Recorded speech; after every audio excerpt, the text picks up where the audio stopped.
नमस्कार, exam happy by Jharkhand channel में आपका स्वागत है। तो दोस्तों जुड़ चुका हूं मैं यहां पर आप सभी के लिए झारखंड शिक्षक पात्रता परीक्षा 2024 की तैयारी को लेकर के। तो आपको बताते चले झारखंड शिक्षक पात्रता परीक्षा 2024 बहुत ही जल्द आपका यहां पर होने जा रहा है। इतने कम समय में आपकी तैयारी करने में बहुत ही यहां पर दिक्कत हो सकती है। आपको बताते चले इसी के साथ बाज़ार में बहुत तरह के बाज़ारू किताब प्रैक्टिस बुक आ गए हैं और आप क्या करेंगे कि यहीं से बाज़ारू किताब या प्रैक्टिस वर्क बुक लेकर के आप तैयारी करेंगे और उस तैयारी के बाद आपका यहाँ पर रिजल्ट होने वाला है 0। ठीक है, तो आपको बता देते हैं कि यदि आप झारखंड शिक्षक पात्रता परीक्षा चाहे आप 1 to 5 या 6 to 8 किसी में भी परचम लहराना चाहते हैं तो अभी न्यू सिलेबस के अनुसार आपको यहाँ पर जो है जैक परीक्षा ले रही है और जैक जो भी परीक्षा लेती है आप अनुकरण कीजिएगा 2013 का या 2016 का। तो आपका सारा प्रश्न जो था वो जेसीईआरटी या जैक की किताब से आए हुए थे, लेकिन फिर भी लोगों ने बहुत तरह तरह के यहाँ पर परीक्षाओं का किताब पढ़ा जिसमें रिजल्ट बहुत ख़राब हुआ था। लेकिन जिन लोगों ने यहाँ पर जेसीईआरटी टेक्स्ट बुक का पढ़ा था वो यहाँ पर पूरा अपना परचम लहराए थे और वो पास कर गए थे। तो देखिए आपको बताते चले यदि आप परचम लहराना चाहते हैं तो आपको हम यहाँ पर अपने चैनल पर only for JCERT text book का पूरा कंप्लीट नोट्स यहाँ पर आपको हम करवाते हैं। उसके साथ ही साथ आपको यहाँ पर पूरा तैयारी उसका पीडीएफ, उसके साथ उसका रिकॉर्डेड क्लास, उसके बाद लाइव क्लास, उसके बाद ऑफलाइन सारी चीज़ें हम आपको यहाँ पर प्रोवाइड करते हैं। तो आप जेटेट की तैयारी करना चाहते होंगे और 1 से 5 या 6 से 8 में परचम लहराना चाहते होंगे तो आप अभी हमारे यहाँ से कोर्स लेकर के जुड़ सकते हैं। तैयारी शुरू कर दी गई है। तो यहाँ पर सबसे पहले एडमिशन लेने का एक ऑफर चल रहा है, पहले आओ पहले पर पाओ के तर्ज पर सिर्फ 100 कैंडिडेट का अभ्यर्थियों का नामांकन यहाँ पर 500 रुपये में किया जाएगा। यानी 1 से 5 में आप नामांकन कराना चाहते हैं तो 500 रुपये लगेंगे और 6 से 8 में नामांकन किसी भी सब्जेक्ट में करना चाहते हैं तो आपको 500 रुपये यहाँ पर लग रहा है। आप जल्दी से अपना नामांकन कर लेंगे और जेसीईआरटी टेक्स्ट बुक पर आधारित सारे नोट्स पीडीएफ देखना नहीं भूलेंगे।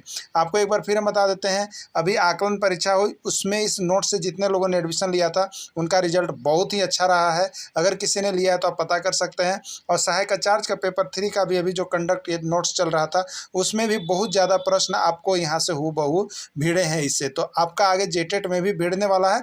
आप सभी सिर्फ जुड़ जाइएगा क्योंकि यहाँ विभिन्न राज्यों के जेटेट परीक्षा का हल प्रश्न पत्र भी आपको हम प्रैक्टिस के रूप में करवाने वाले हैं। तो परीक्षा देखिए 1-2 दिन 3 दिन भी बचा है तो आप यहाँ से अगर आप नहीं क्लासेस ज्वाइन कर पाएँ तो आप लास्ट में देखिए 499 रुपये में नोट्स यहाँ से आपको मिलेंगे।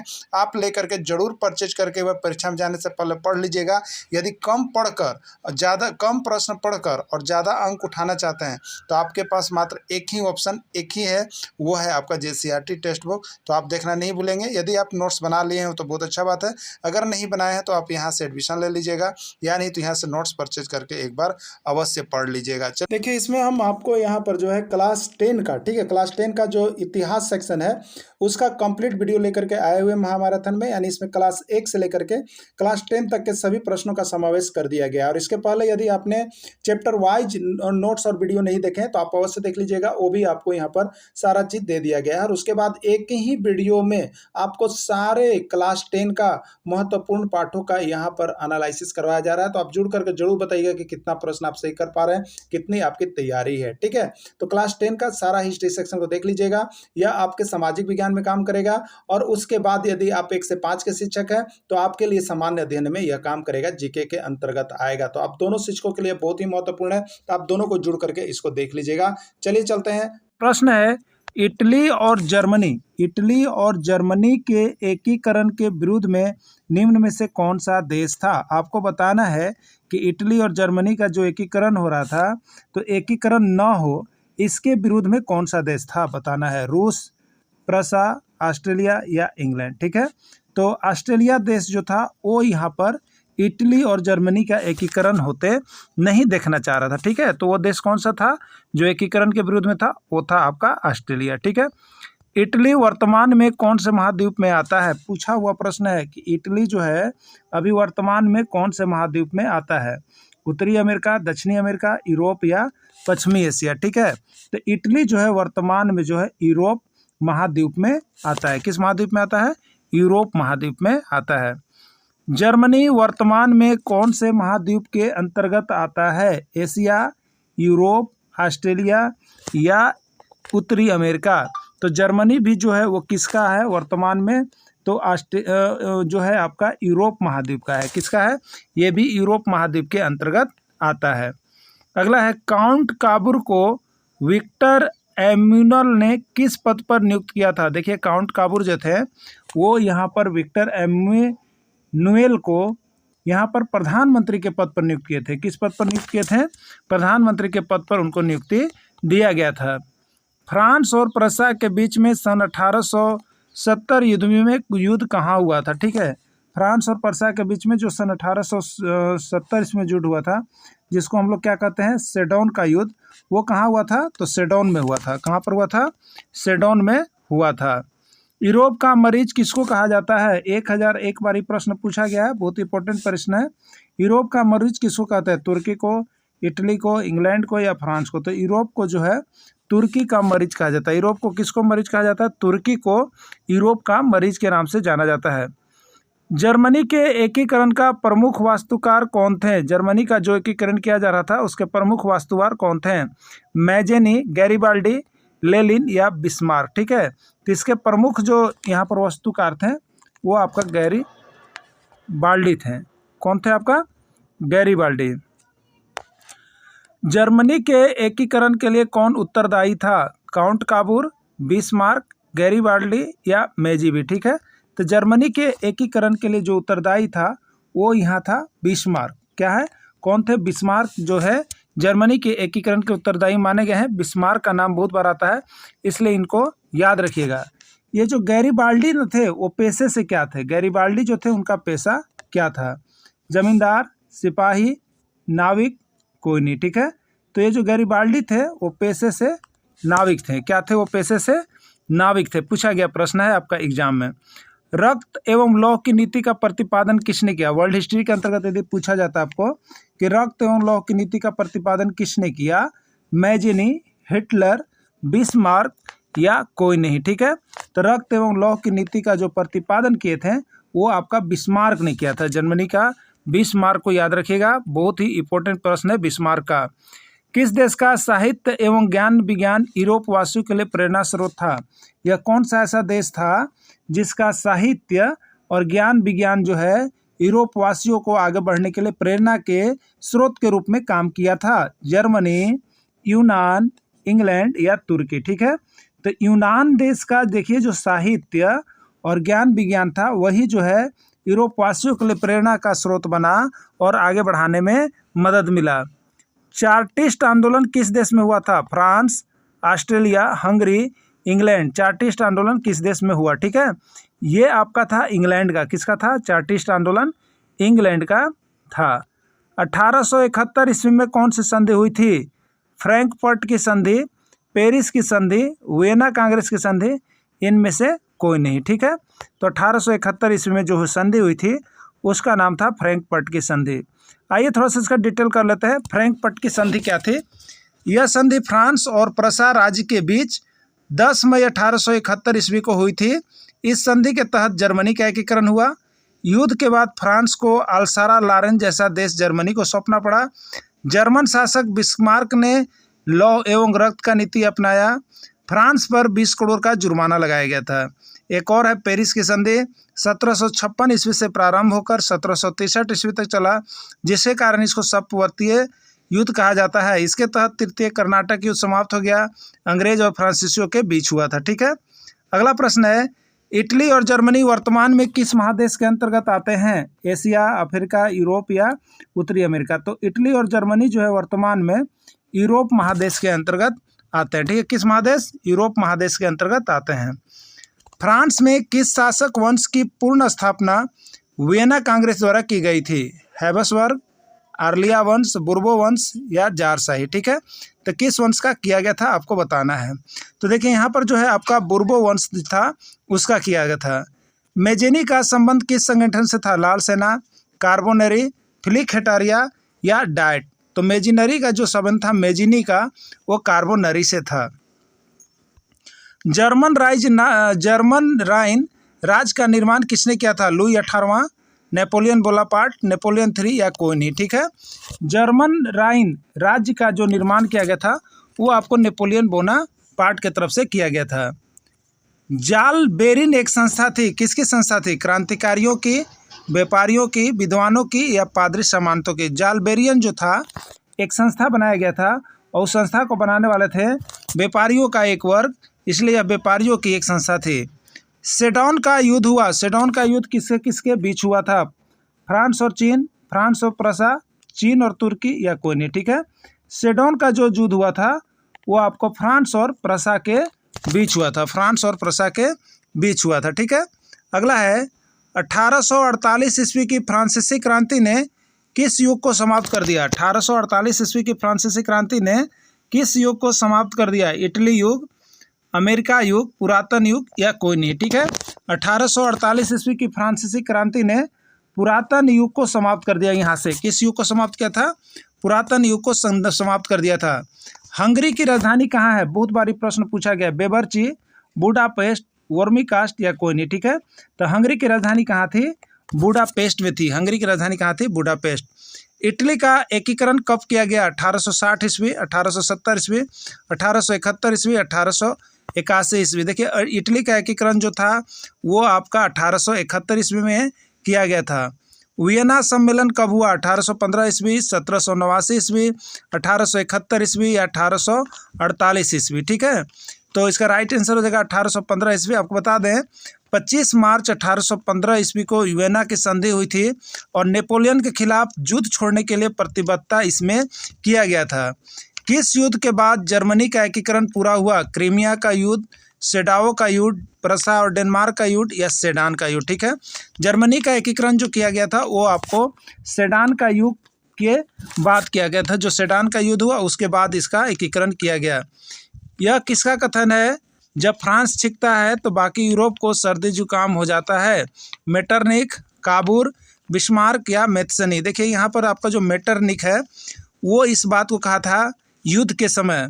फ्रांस में नेपोलियन कोड कब लागू किया गया? देखिए, फ्रांस में एक कोड लागू किया था जो नेपोलियन का था, वो कब लागू किया गया था? 1800 ईस्वी, 1802 ईस्वी, 1804 ईस्वी, 1806 ईस्वी। इसका राइट आंसर हो जाएगा 1804 ईस्वी।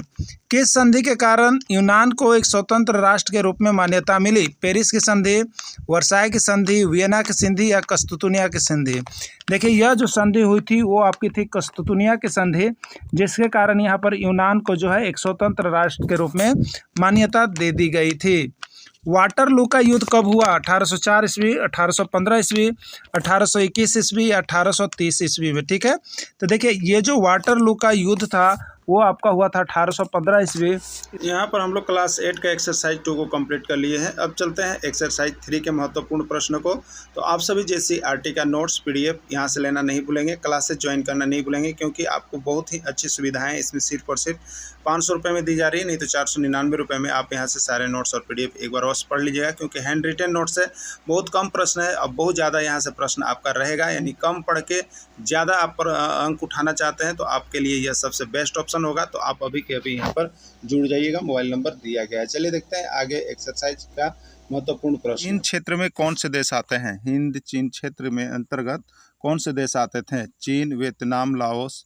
हिंदी, चीन, Vietnam, Laos, Cambodia, Vietnam, Laos, Cambodia, Vietnam, चीन। कौन सा क्षेत्र जो था हिंद चीन क्षेत्र के अंतर्गत आता था? ठीक है, तो इसका देखिए राइट आंसर है कंबोडिया, वियतनाम और लाओस। कंबोडिया, वियतनाम और लाओस, ये 3 क्षेत्र ऐसे थे जो हिंद चीन क्षेत्र के देश के अंतर्गत आते थे। ठीक है, इसका नाम याद रख लीजिएगा कि हिंद चीन क्षेत्र में कौन कौन आते हैं, तो कंबोडिया, वियतनाम और लाओस आते हैं।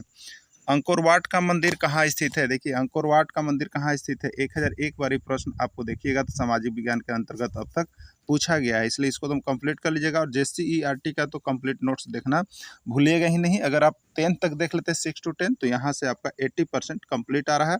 और अभी तो जो नोट्स अभी आपको देखिए हम यहाँ पर क्या करवाए हैं, जो क्वेश्चन 2 और 3 मई को आए हुए हैं उसका हमने लाइव प्रूफ भी आपको प्रश्न है और उसके बाद किताब का पेज नंबर भी हम आपको दे करके क्लियर कर दिए हैं, तो आप उसको भी वीडियो देखना मत भूलिएगा। ठीक है, अंकोर वाट का मंदिर कहाँ स्थित है? वियतनाम, थाईलैंड, लाओस और कंबोडिया। ठीक है, तो अंकोर वाट का मंदिर जो है यहाँ पर आपका है कंबोडिया में। ठीक है, कहाँ पर है अंकोर वाट का मंदिर? कंबोडिया में है। और इसका निर्माण जो है सूर्यवर्मा द्वितीय ने करवाया है। ये भी प्रश्न पूछा गया था कि अंकोर वाट के मंदिर का निर्माण किसने करवाया, तो इसका निर्माण जो है सूर्यवर्मा द्वितीय ने करवाया। ठीक है, चलिए अगला देखिएगा। हिंदी चीन पहुंचने वाले प्रथम व्यापारी कौन था? हिंद चीन पहुंचने वाला प्रथम व्यापारी कौन था? ये भी प्रश्न आपका एग्जाम में आ चुका है। ठीक है, तो हिंदी चीन पहुंचने वाला प्रथम व्यापारी कौन थे? इंग्लैंड थे, फ्रांस थे, डच थे या पुर्तगाली थे, आपको बताना है। ठीक है, तो हिंद चीन पहुंचने वाले देखिए जो प्रथम व्यापारी थे ना, वो आपका पुर्तगाली थे। कौन थे आपके? पुर्तगाली लोग सबसे पहले पहुंचे थे। हिंद चीन में बसने वाले फ्रांसीसी कहे जाते थे।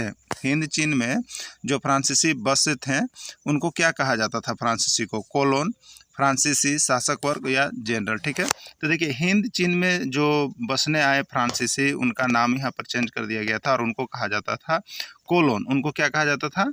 कोलोन कहा जाता था।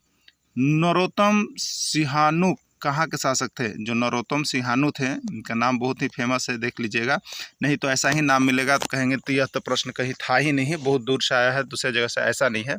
जितना भी अभी देखिए 2-3 तारीख को जो परीक्षा हुआ है ना, उसका अगर आप लोग कहिएगा तो हम देखिए यहाँ पर आपके लिए उसका लाइव प्रूफ, उसका वीडियो आपको दिखा देंगे चैप्टर वाइज। और अभी आज से हम देखिए आपके लिए एक चीज़ और शुरू करने जा रहे हैं, आपको बता दे रहे हैं कि जो प्रश्न आए हैं उसी पर आधारित उसी तरह का और प्रश्न आपको उसको 10 को 5-10 प्रश्न उसी पर आधारित हम आपको रिहर्सल करवा देने वाले हैं। जिसके बाद क्या होगा कि आपको अभी जो परीक्षा होगा ना, उसी टाइप का प्रश्न आएगा, उस चैप्टर से आएगा ही आएगा, जो चैप्टर से आया है तो उसी को अब हम कंप्लीट करवा देंगे। आपको सिर्फ ज़रूरी है कमेंट करने की कि करवाया जाए या नहीं करवाया जाए। अगर आप चाहते हैं कि अति संभावित प्रश्न, आए हुए प्रश्न पर आधारित अति संभावित प्रश्न, तो आपको आज से चालू कर देंगे हम। ठीक है, आप जरूर कमेंट कीजिएगा या नहीं तो फ़ोन जरूर कीजिएगा। मेरा मोबाइल नंबर आपको दिया गया है 9631054226। ठीक है, तो नरोत्तम सिहानु कहाँ के शासक थे? तो वियतनाम, लाओस, थाईलैंड, कंबोडिया। ठीक है, कहाँ के शासक थे? कंबोडिया के शासक थे। The history of the loss of Vietnam किसने लिखा?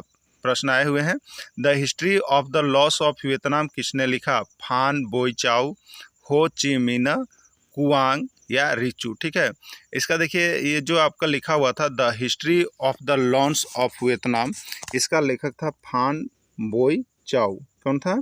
फान बोई चाओ जो है इसके लेखक थे। 6 मार्च 1946 में फ्रांस एवं वियतनाम के बीच होने वाले समझौते को क्या कहते हैं? 6 मार्च 1946 को फ्रांस और वियतनाम के बीच एक समझौता हुआ था। ठीक है, उस समझौता को क्या कहा जाता है? जेनेवा समझौता, हनोई समझौता, पेरिस समझौता, धर्मनिरपेक्ष समझौता क्या कहा जाता है? ठीक है, तो ये जो समझौता का नाम था आपको हनोई समझौता था। क्या था? हनोई समझौता था। उसके आधार पर किस प्रसिद्ध दार्शनिक ने एक अदालत लगाकर अमेरिका को वियतनाम युद्ध के लिए दोषी करार दिया था? कौन सा प्रसिद्ध दार्शनिक ऐसे थे जो एक अदालत लगाकर अमेरिका को वियतनाम युद्ध के लिए दोषी करार दिया था? अमेरिका को वियतनाम युद्ध के लिए दोषी किसने करार दिया? रसेल ने, हो ची मिन्ह ने, नरोत्तम सिहानुक ने या रूसो ने? किसने यहाँ पर दोषी करार दिया था? ठीक है, इसका राइट आंसर होगा रसेल। रसेल ऐसे वैज्ञानिक थे, दार्शनिक थे, जिन्होंने अदालत लगाकर अमेरिका को वियतनाम युद्ध के लिए दोषी करार दिया था। हिंदी चीन क्षेत्र में अंतिम युद्ध समाप्ति के समय में अमेरिकी राष्ट्रपति कौन थे? हिंदी चीनी क्षेत्र में अंतिम युद्ध समाप्ति के समय में अमेरिका के राष्ट्रपति कौन थे? जब हिंदी चीन क्षेत्र समाप्त हो रहा था उस समय अमेरिका के राष्ट्रपति कौन थे? प्रश्न आए हुए हैं, वाशिंगटन, निक्सन, जॉर्ज बुश या कोई नहीं। ठीक है, तो हिंदी चीन क्षेत्र में जिस समय युद्ध की समाप्ति हो रही थी उस अमेरिका के राष्ट्रपति जो थे वो आपके निक्सन थे। कौन थे? निक्सन या निक्स भी कहा जाता है। हुआ क्या था? हुआ क्या था? यही प्रश्न आया था और लोग नहीं बना पाए। ठीक है, हुआ क्या था? क्रांतिकारी, साम्राज्यवादी, धार्मिक, क्रांतिकारी, धार्मिक। देखिए हुआ जो था एक संस्था था और वह एक क्रांतिकारी धार्मिक संस्था थी। यहाँ पर बुद्धिस्ट लोगों की एक क्रांतिकारी धार्मिक आंदोलन था। 12वीं शताब्दी में सूर्यवर्मा द्वितीय ने किस मंदिर का निर्माण करवाया था? याद रखिएगा, सूर्यवर्मा द्वितीय छप रहा है आपके एग्जाम में। ठीक है, 12वीं शताब्दी में सूर्यवर्मा द्वितीय ने किस मंदिर का निर्माण करवाया था? खजुराहो का मंदिर, अंकोर वाट का मंदिर, सूर्य मंदिर या कोई नहीं। ठीक है, तो अभी इसके पहले भी ये प्रश्न आया था, लेकिन वो था कि अंकोर वाट का मंदिर का निर्माण किसने कराया या अंकोर वाट का मंदिर कहाँ है? तो ये अंकोर वाट को याद रख लीजिएगा। तो 12वीं शताब्दी में सूर्यवर्मा द्वितीय ने किस मंदिर का निर्माण करवाया?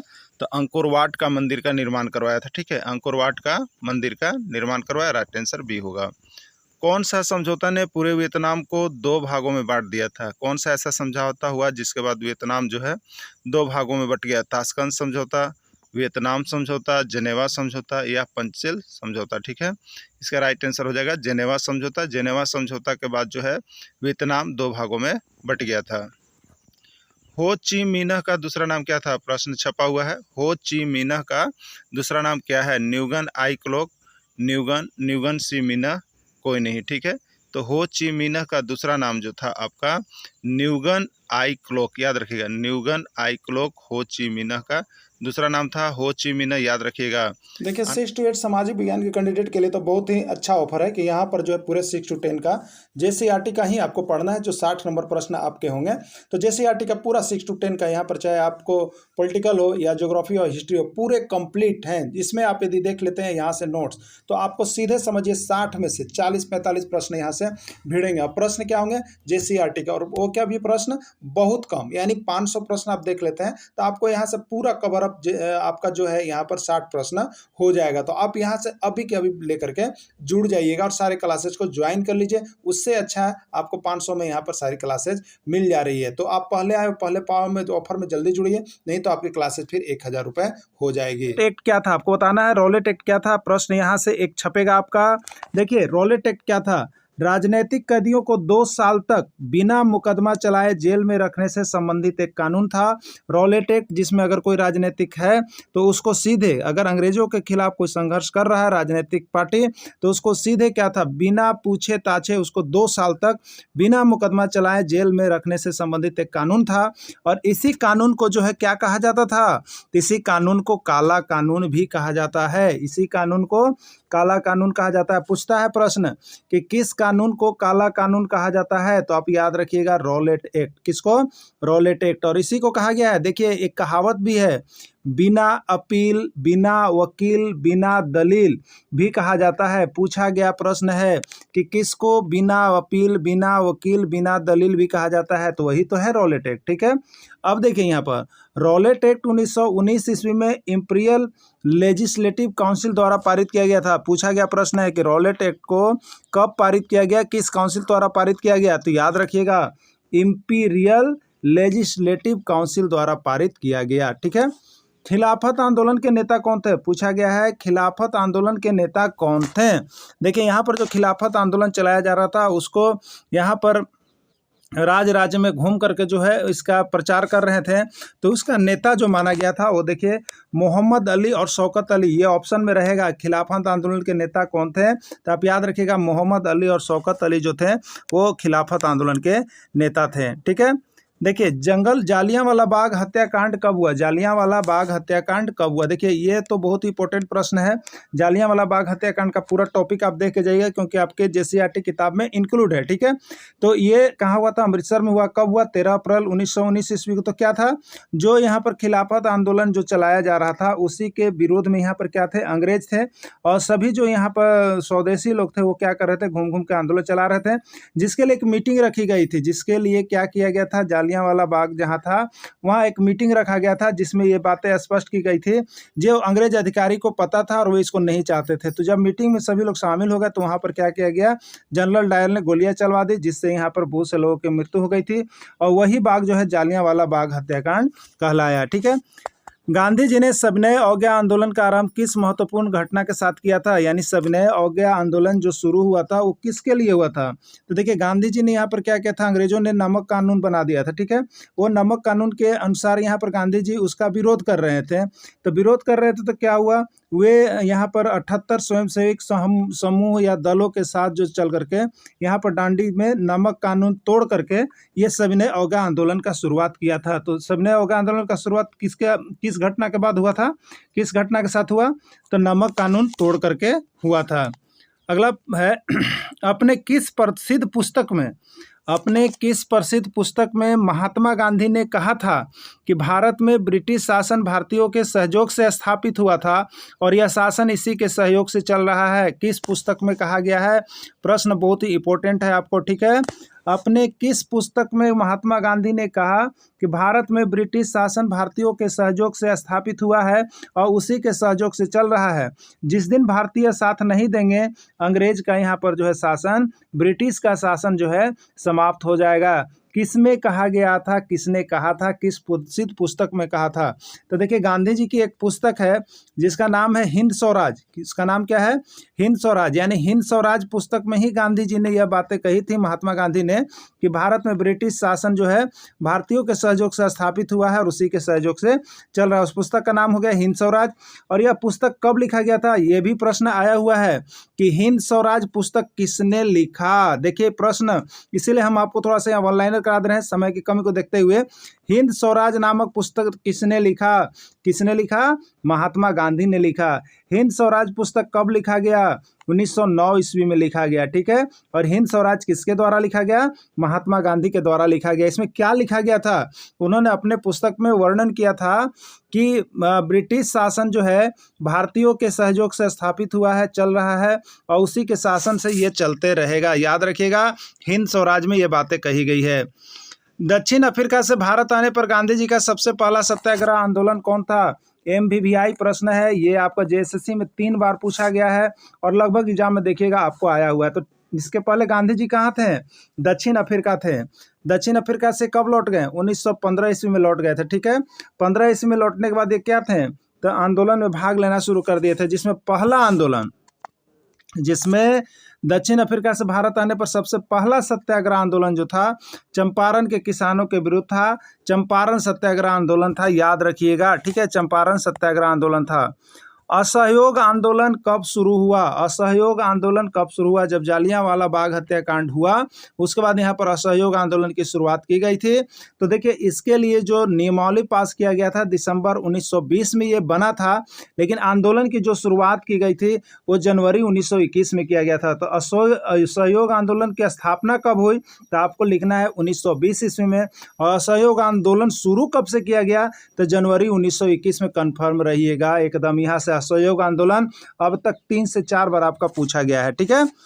यह शब्द किसने कहा? अस्पृश्यता को समाप्त किए बिना 100 साल तक भी स्वराज की स्थापना नहीं की जा सकती है। देखिए गांधी जी जो थे बहुत लंबे दूरों तक सोचते थे। वे जानते थे कि यदि भारत से छुआछूत की, यहाँ पर अस्पृश्यता को समाप्त अगर हम नहीं करते हैं तो 100 साल तक भी हम लड़ते रहेंगे, तो यहाँ पर मेरा अपना राज्य की स्थापना नहीं की जा सकती है।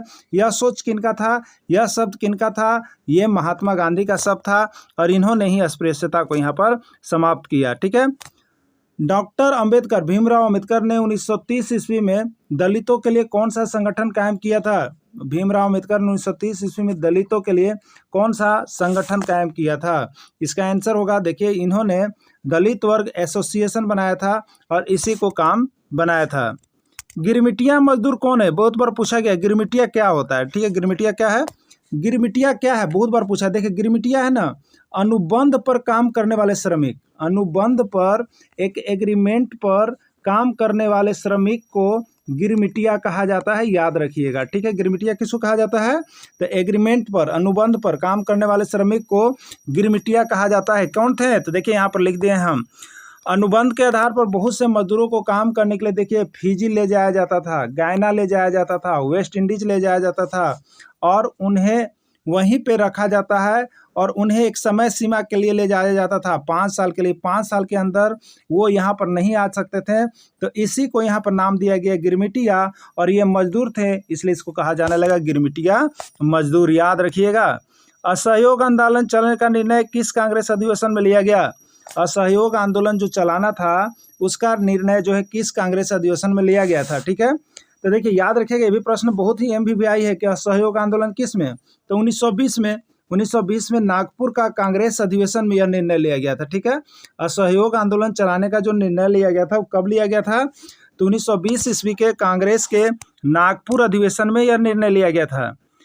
किसके नेतृत्व में अवध किसान सभा का गठन कर लिया गया था? किसके नेतृत्व में अवध किसान सभा का गठन कर लिया गया था? देखिए यहाँ पर जो था उस समय किसानों का एक दल था जिसके लिए यहाँ पर देखिए नील विद्रोह भी हुआ था, यहाँ पर चंपारण सत्याग्रह भी हो गया था, खेड़ा सत्याग्रह भी हुआ था किसानों के लिए।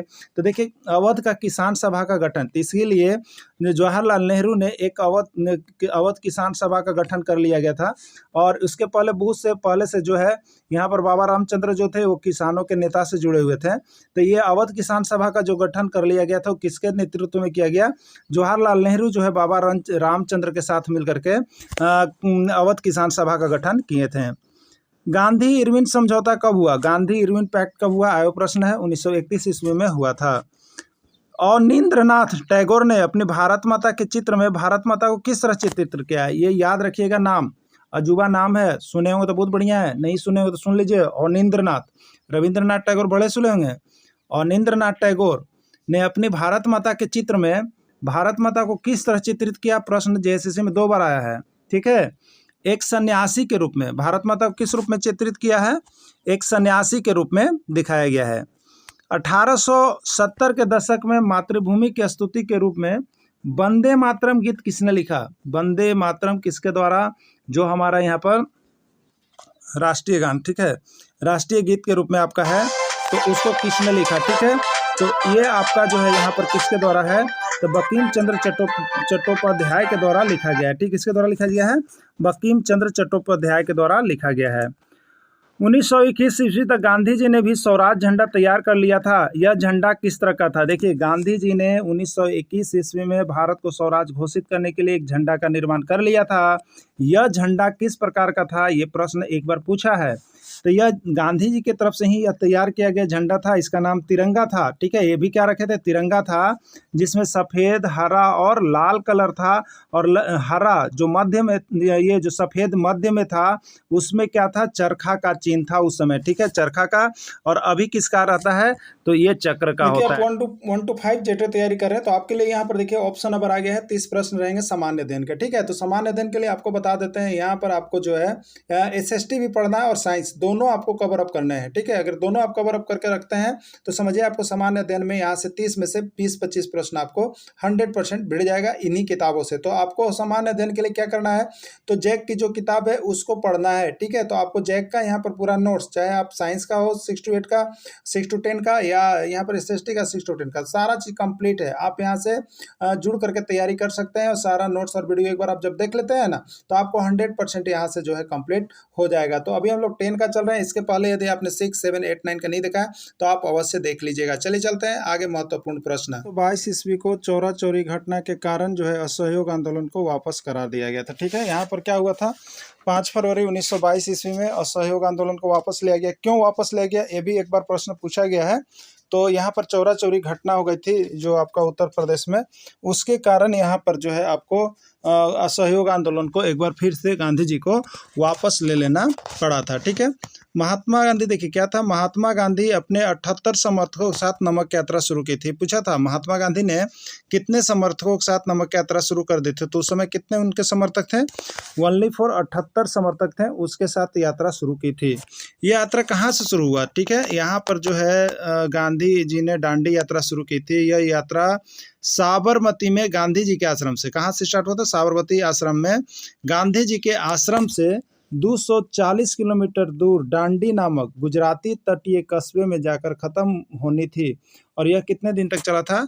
24 दिन तक चला था। और प्रत्येक आदमी जो है यहाँ पर 10-10 किलोमीटर प्रत्येक दिन चल रहे थे। ठीक है, 6 अप्रैल को दांडी पहुंचकर उन्होंने समुद्र तट पर पानी उबाला और पानी उबालकर वहाँ पर क्या किया? नमक बनाना शुरू किया। ये नमक बनाना जो था, अंग्रेज़ों ने इसको दंडित किया था। अंग्रेज़ों ने इस नियम को बनाया था कि कोई भी नमक नहीं बना सकता है।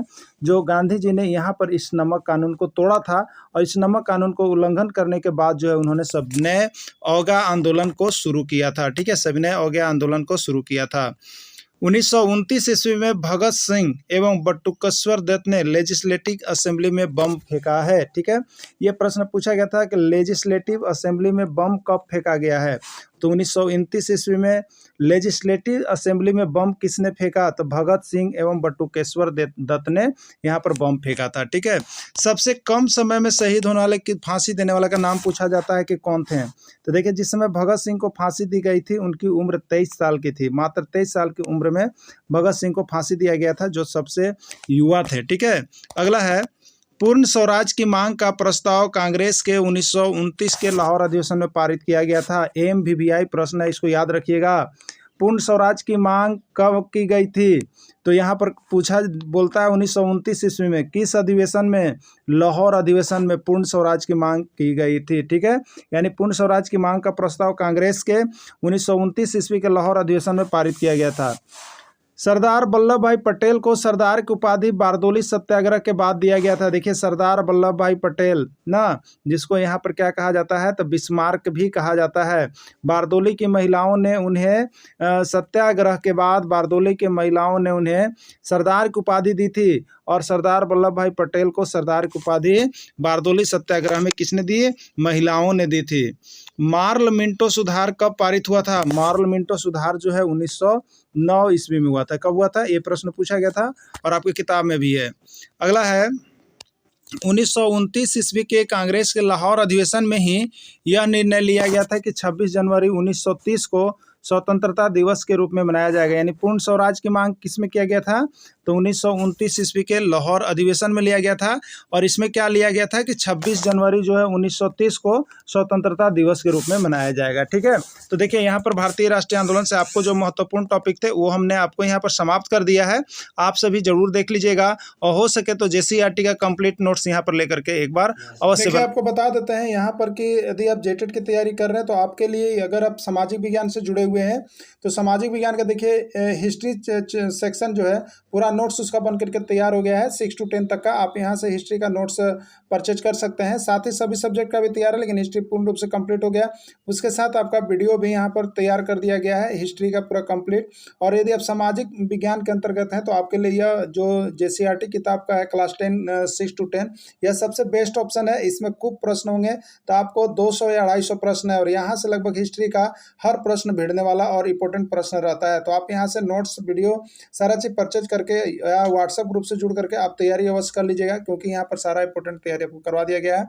तो इसमें देखिए क्लास 10 तक का हिस्ट्री कंप्लीट हो गया आपका, उसके साथ साथ महामैराथन क्लास और उसके साथ पूरे एक बड़े वीडियो भी बने हुए हैं। तो आप सभी यहाँ से जुड़ करके अगर इतिहास में अच्छा करना चाहते हैं, सामाजिक विज्ञान में अच्छा करना चाहते हैं, तो अभी सारे क्लासेज को ज्वाइन कर लेंगे। सिर्फ और सिर्फ 500 रुपये में अभी आपको क्लासेज दिया जा रहा है। तो चलिए देखते हैं आगे महत्वपूर्ण प्रश्न। मार्ग से एक प्रश्न आएगा, ठीक है, जिसको सिल्क मार्ग, रेशम मार्ग के नाम से एक प्रश्न जो है आपका पूछा जाता है। तो देखिए चीन को यूरोप से, चीन को किससे? यूरोप से, और भारत को यूरोप से, और किसको यूरोप से? यूरोप से जो जोड़ने वाला मार्ग था उसको रेशम मार्ग के नाम से जाना जाता है। ठीक है, और इसी रेशम मार्ग को क्या कहा जाता है? सिल्क रूट भी कहा जाता है। कभी कभी पूछता है रेशम मार्ग क्या है, सिल्क रूट क्या है, और इसका रेशम मार्ग आखिर नाम क्यों पड़ा, सिल्क रूट इसका नाम क्यों पड़ा?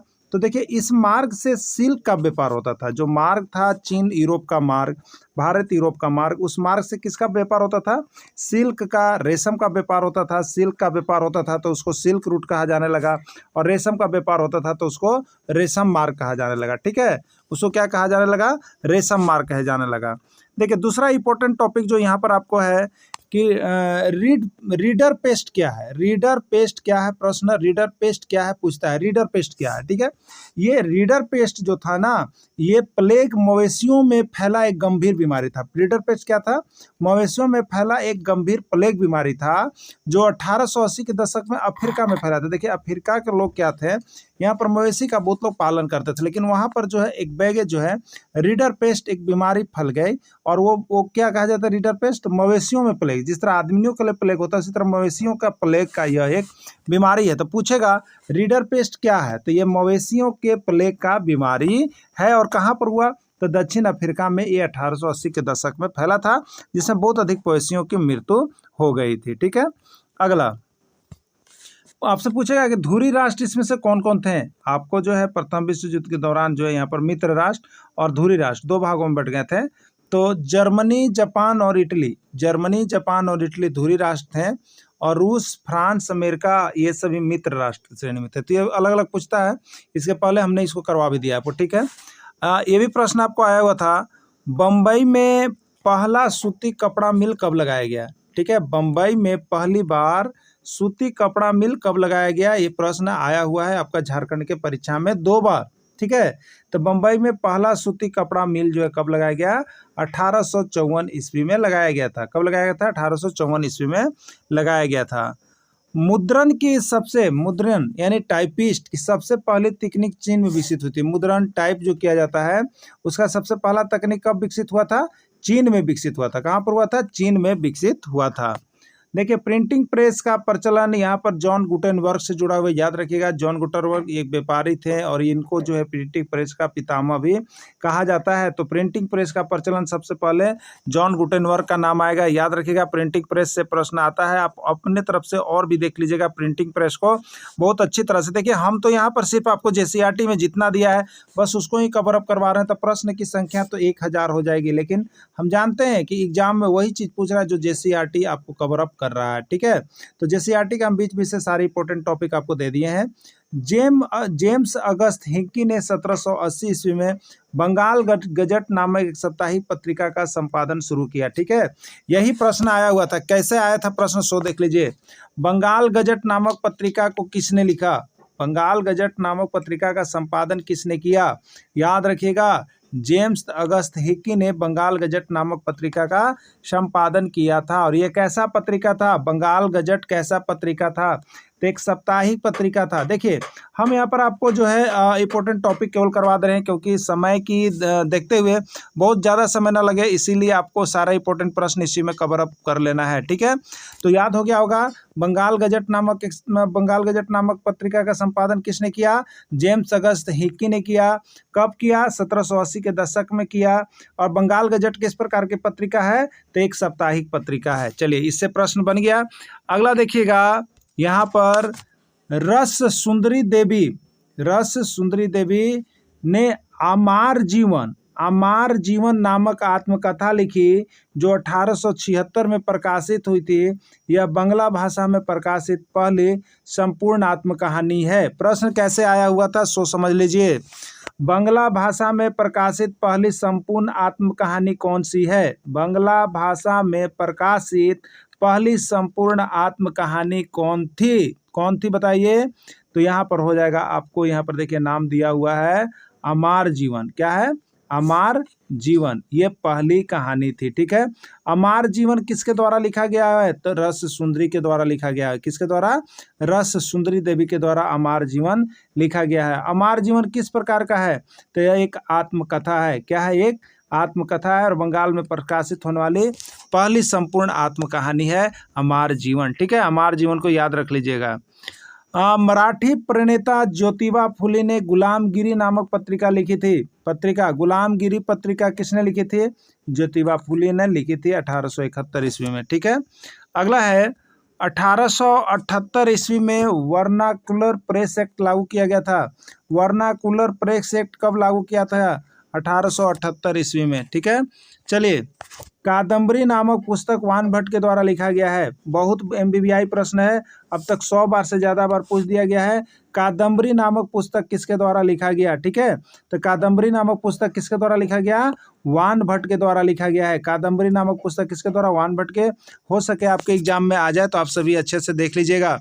और JCERT का पूरा नोट्स लेकर के देखिए, पढ़ना कभी भी नहीं भूलिएगा। एग्जाम का 2 भी 3 भी दिन बचा हुआ है ना, तो आप उसके जाने से पहले एक बार जरूर देख लीजिए, क्योंकि ऐसा कलेक्शन आपको किया गया है कि प्रश्न कम और भिड़ने की उम्मीद बहुत ज़्यादा, और 80% आपको क्लास 10 तक से ही आ रहा है। तो आप सभी देख लीजिएगा, क्योंकि देखिए आपका हम यहाँ संभावित प्रश्न भी करवा रहे हैं, क्योंकि उस संभावित प्रश्न में क्या है कि जो अभी पेपर 3 में आया है उस प्रश्न को हम शामिल करेंगे और उसी पर आधारित 5 से 10 प्रश्न को यहाँ पर शामिल करेंगे जो आपके एग्जाम में आएंगे ही आएंगे। तो उसको भी देखना आप नहीं भूलिएगा। और जो अब तक नहीं जुड़े हुए हैं, मोबाइल नंबर दिया हुआ है, यहाँ मोबाइल नंबर से जरूर जुड़ जाइएगा। धन्यवाद।